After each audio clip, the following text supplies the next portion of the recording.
water was already flooding when Jamal Reddick opened the bathroom door. A stranger crouched beside his tub, soaked, shaking. She said his name like she'd been waiting, told him the men searching for her don't knock twice. His 6-year-old son appeared barefoot in the hallway.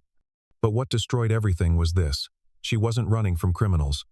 She was a compliance analyst who discovered a healthcare contractor manipulating patient records across California, rerouting vulnerable people without consent, coding deaths as transfers. Jamal's old job?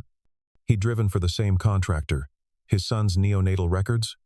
Processed through their compromised system, triggering mandatory custody review because administrative gaps couldn't prove his child had never been moved. Drop a comment where you're watching from, and subscribe before bureaucratic systems mistake uncertainty for evidence against you. Because Jamal's about to discover how many families lost children to paperwork designed to erase people quietly, and whether telling the truth saves his son or guarantees he loses him. The water was already spreading across the hallway tile when Jamal Reddick pushed open the bathroom door and found a stranger crouched beside his tub, soaked through and shaking, her eyes fixed on him with the kind of clarity that comes just before someone makes a decision they can't take back. She didn't scream. She didn't apologize.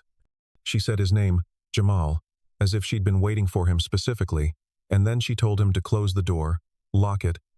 and listen very carefully because the men searching for her did not knock twice, and they did not forgive witnesses. Jamal stood frozen with one hand still on the doorknob, his mind catching up to what his body already understood, that the ordinary rhythm of his Thursday night in Inglewood, California had just collapsed into something he couldn't walk away from, not without knowing what happened next and whether it would follow him if he tried. The woman said her name was Eliza Moreno, though the way she said it felt borrowed, temporary, like an alias she might abandon by morning, and she warned him not to call anyone yet, not the police,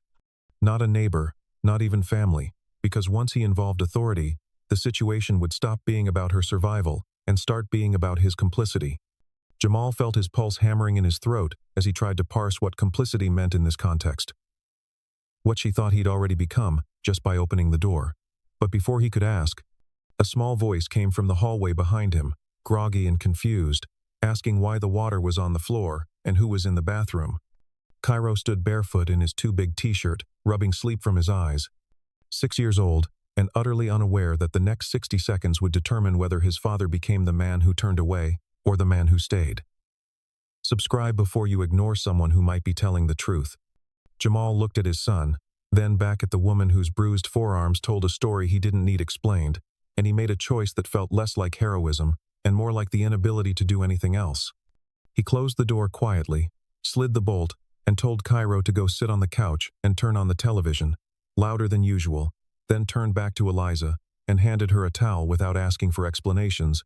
noticing the way her eyes kept drifting toward the small window above the toilet, the one that opened onto the fire escape he'd been meaning to repair for 8 months, but never had the money or time to address. Jamal was 40 years old, a former long-haul driver who'd recently been pushed out of steady work when a logistics company near the port of Long Beach lost a contract and replaced its older employees with cheaper subcontractors, and he carried the full weight of single parenting alone now that Cairo's mother had relocated to Pinal County, Arizona, leaving him to navigate every unexpected crisis without backup or margin for error. Eliza told him she'd come from Ventura County, that she'd crossed through Fresno, Modesto, and Stockton before realizing California was no longer safe for her, and that she needed to disappear for just a few hours before moving again. And she said it all in the flat, exhausted tone of someone who'd stopped expecting to be believed a long time ago. Jamal wanted to ask what she was running from, why his bathroom, why tonight, but the question caught in his throat when he saw the way she was watching the ceiling, listening for footsteps that might come through the walls or down from above, and he understood with sudden cold certainty that whatever had driven her here wasn't finished, that it was still moving, still searching, and that by closing the door and locking it, he had just made himself visible to something he couldn't yet see. Eliza looked at him then, really looked at him, and said the words that would echo through every decision he made for the next 3 months. Once you involve anyone else, this stops being about me and starts being about you, and once it's about you, it doesn't stop until it takes everything you thought you could protect. Jamal moved through the next 20 minutes with deliberate calm, checking that Cairo was settled on the couch with cartoons turned up loud enough to mask conversation, then returning to the bathroom where Eliza sat wrapped in the towel, her breathing steadier but her attention still fractured between the window, the door, and Jamal's face, as if calculating which one would betray her first. He didn't ask her to leave or demand explanations.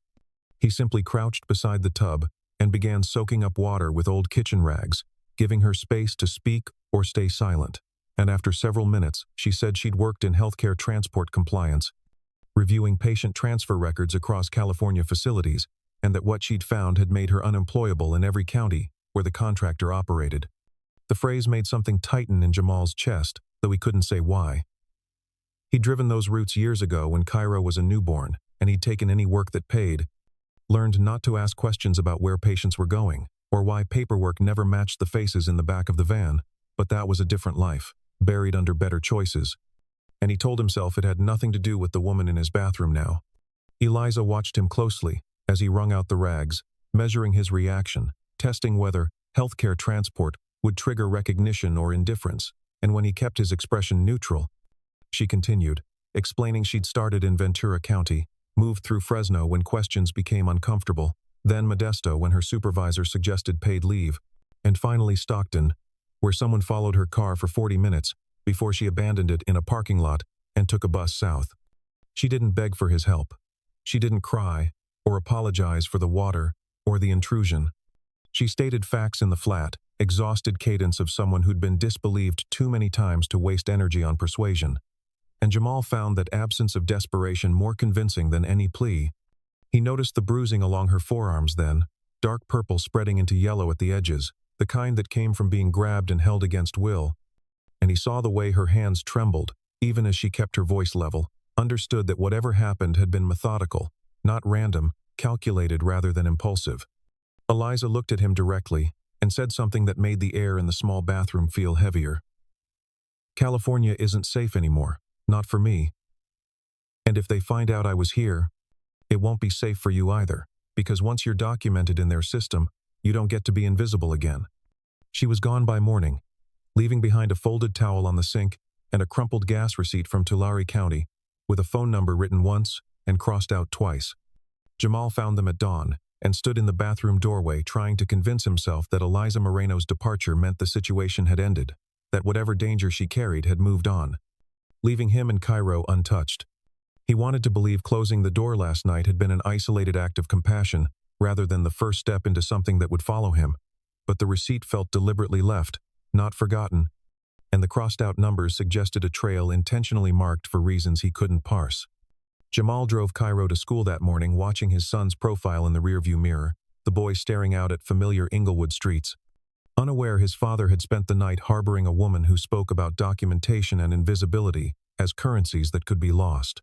He kissed Cairo's forehead at drop-off, held him a second longer than usual, then drove home through traffic that felt both ordinary and suspect, every car behind him potentially significant.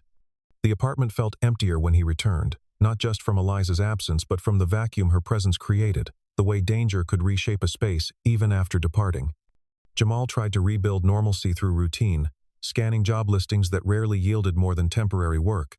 He accepted a route that afternoon moving medical equipment eastbound, the kind of work he knew from years driving long haul, a rhythm taking him through Barstow, across Nevada into Utah, then through Colorado and western Kansas before looping back. Distance felt like breathing room, a chance to let the previous night fade into strange stories he might tell someday but wouldn't think about daily, and he told himself that by the time he returned, whatever Eliza had been running from would have moved on to other lives. That night, as Jamal packed his duffel and checked the truck's maintenance logs, he noticed a dark gray sedan parked across the street, tinted windows, a make and model that triggered recognition he couldn't place until he remembered seeing the same car at a Tulare County gas station 2 months earlier on a different route. He dismissed it as coincidence, paranoia feeding on exhaustion, locked the apartment carefully, and tried to ignore the awareness at the base of his skull that he was being studied rather than observed.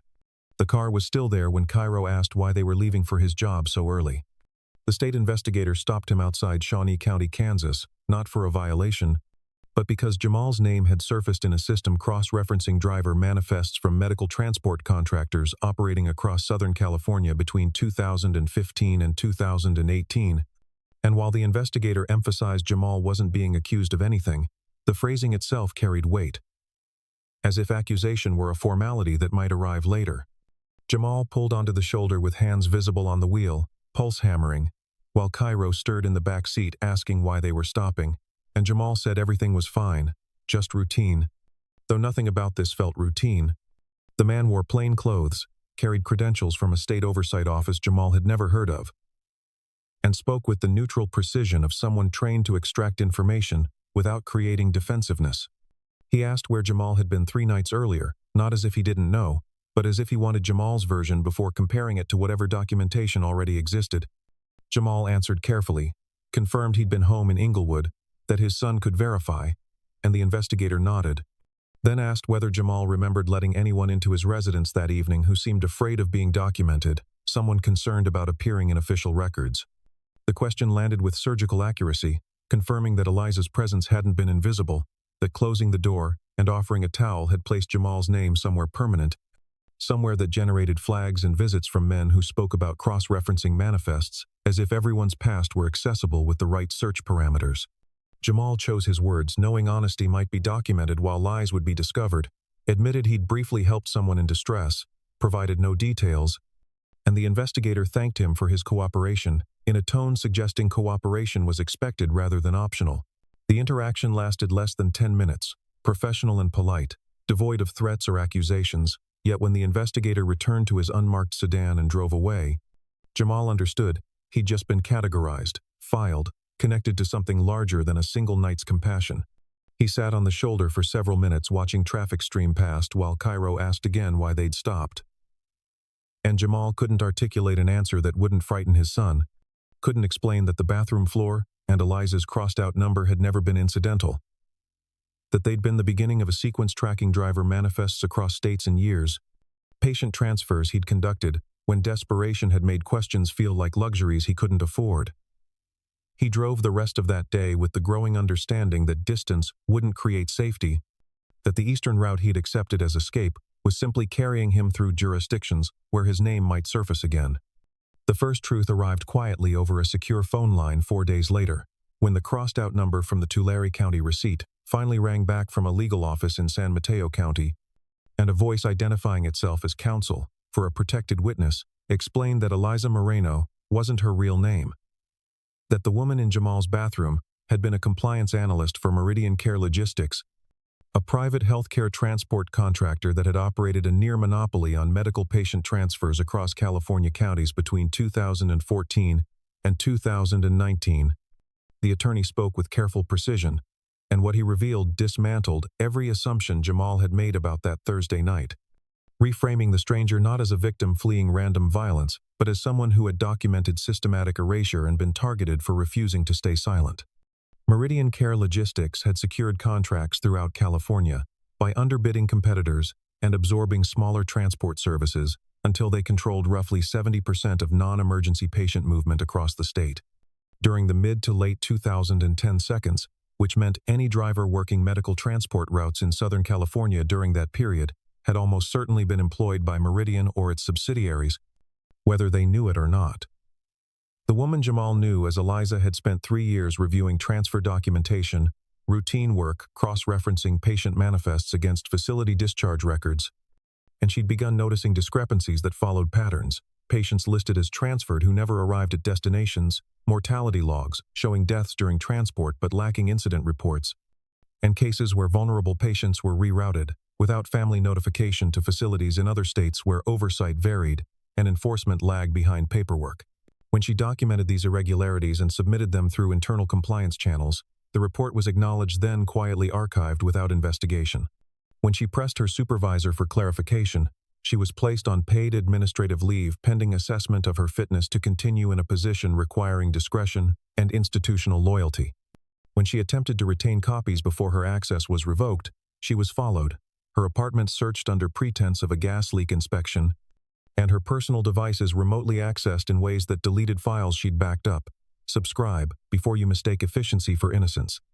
The attorney explained that Eliza had gone underground not because she'd committed crimes, but because she'd witnessed how quickly the machinery of quiet disappearance could redirect toward anyone who threatened to make it visible, and that her decision to testify under federal protection required corroboration from people who'd been inside the system without realizing what they were participating in. That realization landed with weight, the understanding that his years driving medical transport routes hadn't been incidental employment, but unwitting participation in infrastructure designed to move vulnerable people through gaps in oversight where absence wouldn't generate immediate questions. The attorney asked whether Jamal would be willing to confirm a single detail, something so small it seemed harmless,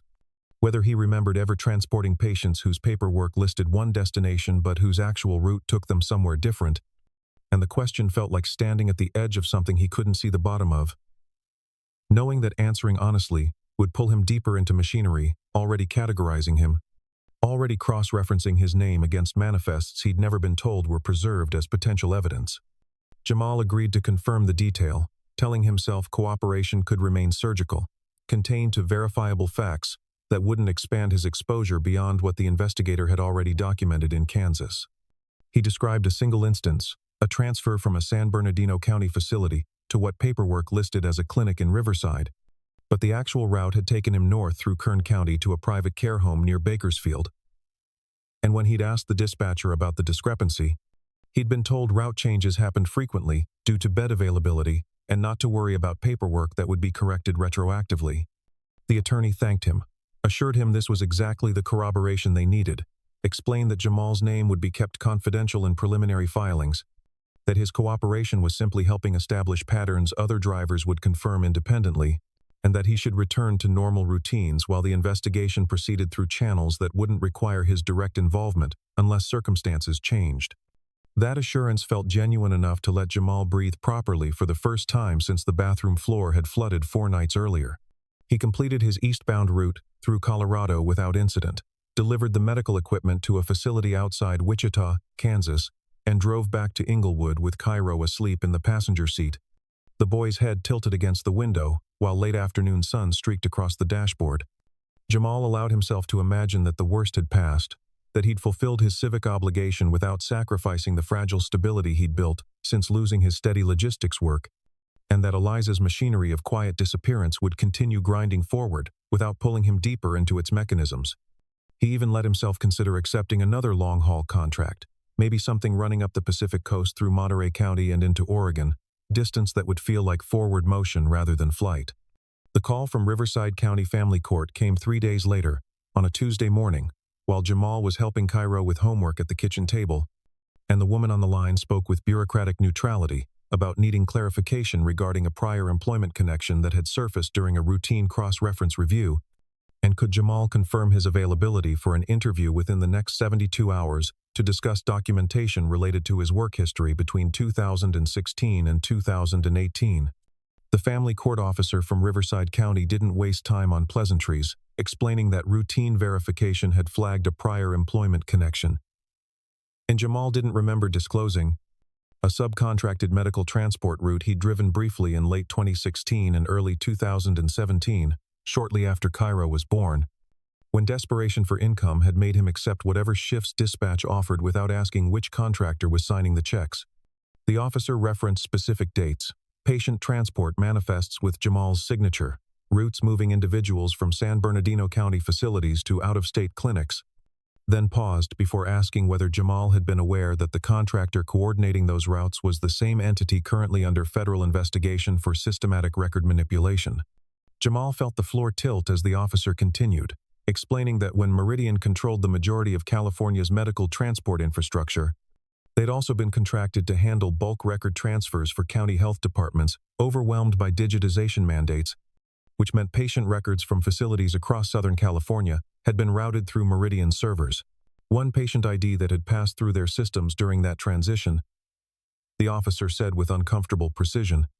matched a sealed case file now under mandatory review due to inconsistencies that couldn't be reconciled. That patient, she said carefully, watching Jamal's face, was listed as a minor dependent associated with his household. That patient was Cairo. The words didn't make sense because Cairo had never been transferred anywhere, had been born at a Los Angeles County hospital, and come home 3 days later, straightforward with no complications. But the officer showed Jamal neonatal records on her tablet displaying Cairo's name, date of birth, and medical record number, alongside transfer logs, indicating his file had been part of a bulk data migration handled by Meridian when the hospital upgraded its electronic health record system and outsourced legacy data conversion. The paperwork showed inconsistencies the officer called administrative irregularities, timestamps that didn't align with documented admission windows, digital signatures on forms Jamal had no memory of authorizing, and gaps in chain of custody documentation that made it impossible to verify with certainty that Cairo's physical location had matched what records indicated during those first critical weeks. The officer emphasized there was no evidence Cairo had been moved, no suggestion anything harmful had occurred. But the uncertainty itself triggered mandatory protocols, because if the same contractor that had manipulated patient transfers and mortality logs had also handled record-keeping for vulnerable newborns during systemic oversight failure, then every file they touched required verification. And until that verification concluded with definitive proof that no child had been improperly documented or placed at risk, custody reviews would remain open. Jamal asked how long resolution would take, and the officer said it depended on how quickly Meridian's archived servers could be audited, how many other families were flagged, and whether investigators prioritized cases involving minors, but conservatively, several months at minimum. The story Jamal thought he was living collapsed inward, the narrative reframing itself around a truth he couldn't have anticipated, that helping a stranger had led to scrutiny of employment he'd nearly forgotten, which exposed his son to bureaucratic machinery that measured uncertainty as risk and treated administrative gaps as potential evidence of harm. This was no longer about Eliza's courage, or Meridian's crimes, or even Jamal's unwitting complicity. It was about whether the same infrastructure designed to erase people quietly could retroactively rewrite his own life. Whether choices made under economic pressure 6 years earlier could be used to question whether Cairo had ever been fully his to protect. Jamal sat through the interview in Riverside County, knowing every answer would be cross-referenced against testimony from drivers he'd never met, manifests he'd signed without reading, and digital records he couldn't access or challenge. The investigator began with routine questions about employment dates and routes, standard verification that felt almost administrative, but then the focus shifted to ask about specific patients Jamal had transported, names he didn't remember because they'd been ID numbers on clipboards, and the investigator wanted details about physical condition, alertness, whether anyone seemed distressed during transport, questions building cases around individuals whose outcomes had been documented as suspicious after the fact. Then the investigator introduced documents Jamal didn't recognize, transfer forms bearing what appeared to be his signature, authorizing routes he had no memory of approving. And when Jamal said he must have signed batch paperwork at shift's end, without reviewing individual entries because that was how dispatch handled driver documentation,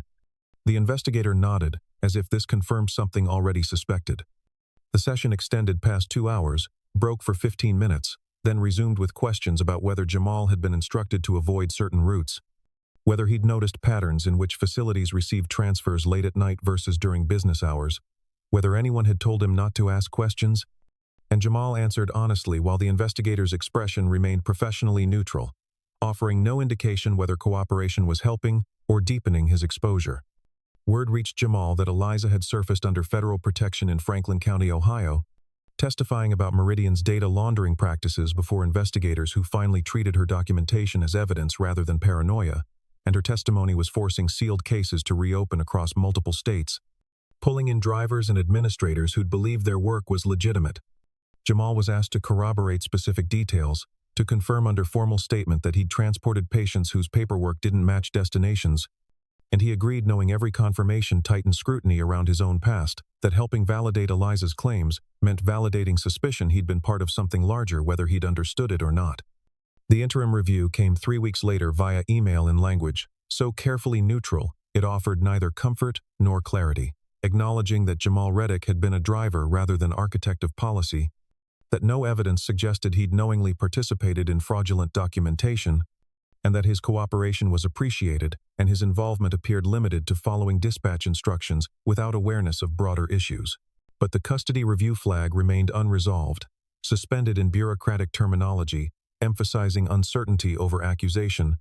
because clearing Jamal personally didn't address whether his son's records had been compromised during a period when the same contractor handled both patient transport and data management for vulnerable populations. Jamal and Cairo relocated temporarily to a short-term housing unit outside Aurora, Colorado, one of those corporate extended stay facilities for people whose lives had become provisional, whose permanence was pending review by systems that measured time in quarters rather than the daily rhythm of a child needing stability. The unit came furnished with generic efficiency, 2 beds, a kitchenette, windows overlooking a parking lot where other families lived in similar suspension, and Jamal tried to maintain routines that would make the temporary feel less like exile, walking Cairo to school each morning, helping with homework each afternoon, reading stories before bed that promised endings when their own situation offered none. The waiting stretched into weeks without visible progress, custody timelines extending as investigators prioritized financial fraud over administrative audits, and Jamal lived in a state where every phone call might be resolution or another delay, where checking email required composure before opening messages that usually contained nothing substantive, just procedural updates confirming reviews were ongoing, timelines uncertain, patience appreciated. He took Cairo to a playground one Saturday in late September, watched his son climb equipment and laugh with other children who played without bureaucratic weight, and Jamal sat on a bench trying to relax into the normalcy, but he couldn't shake awareness that every parent there represented something he didn't have, the unquestioned assumption that custody was permanent rather than conditional.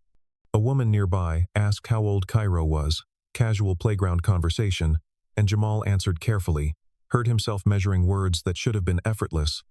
aware any interaction could become documentation if someone later asked whether he'd seemed stable, competent, appropriately engaged. The woman said they're only young once, smiled, turned back to her own child, and Jamal realized with cold precision that he was living like he'd already lost, that suspension itself had become the punishment regardless of what the final review determined,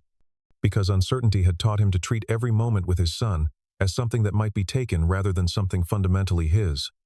The call from the federal attorney came on a Tuesday evening while Jamal was washing dishes, Cairo already in bed, and the voice explained that Eliza's case was expanding beyond preliminary testimony, that sealed records would soon require public corroboration as the investigation moved toward prosecution, and that Jamal's name would surface in court filings regardless of whether he cooperated further, which meant the question wasn't whether he would become visible but whether he would speak first, fully, with legal protection,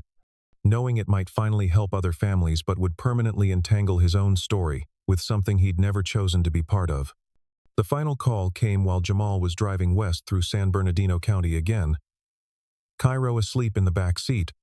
the desert flattening the horizon into a line so straight it felt like a dare to keep moving forward when every instinct suggested turning around. The federal attorney's voice carried the weight of someone delivering news already decided by forces larger than individual preference, explaining that Eliza's testimony was entering its public phase within 72 hours, that sealed depositions would be unsealed for prosecution discovery, and that Jamal's name would appear in court filings identifying him as a witness who had corroborated patient transfer irregularities during his employment with Meridian-affiliated contractors. The question wasn't whether Jamal would be visible, because that decision had been made when he'd confirmed that single detail about mismatched routes, but whether he would speak first with legal protection, providing testimony that might help other families whose children's records had been compromised, or wait for his name to surface in documents he couldn't control. The attorney explained that speaking first meant permanent entanglement with a case extending years, meant becoming identifiable publicly, but it also meant resources that could expedite the custody review, legal support that might resolve Cairo's case faster than if Jamal remained passive. Jamal pulled over, shut off the engine, and watched heat shimmer above the asphalt in waves that distorted distance and made the road ahead look liquid, uncertain. Subscribe before you realize silence protects no one. Cairo stirred behind him, mumbled about being thirsty without waking, and Jamal reached back to adjust the jacket covering his son's shoulders, felt the small body's warmth and absolute dependence on decisions Jamal was being forced to make without adequate time to consider consequences that would outlast whatever resolution the courts eventually offered. The attorney was still on the line, patient but expectant, and Jamal understood with clarity that felt both sharp and exhausting that there were no good options remaining. Only choices between varieties of exposure and different timelines of consequence, between speaking now and potentially protecting other children, while guaranteeing his own story would be dissected publicly, or staying silent and watching his name appear anyway in contexts he couldn't shape. He thought about the woman in his bathroom, who had warned him that once you're documented you don't get to be invisible again, and he understood she'd been describing not just her situation, but the architecture of every choice that followed from the moment you decided to care about something beyond your own immediate survival. Jamal sat with the phone in his hand, engine ticking as it cooled, desert stretching in every direction without offering answers, and as his thumb moved toward the button that would reconnect the call and commit him to testimony he couldn't take back, The story ended not with resolution, but with consequence approaching fast enough to be felt before it arrived. The weight of what came next pressing down like heat through windshield glass. Inevitable and irreversible, and already in motion, regardless of what he chose in the seconds that remained.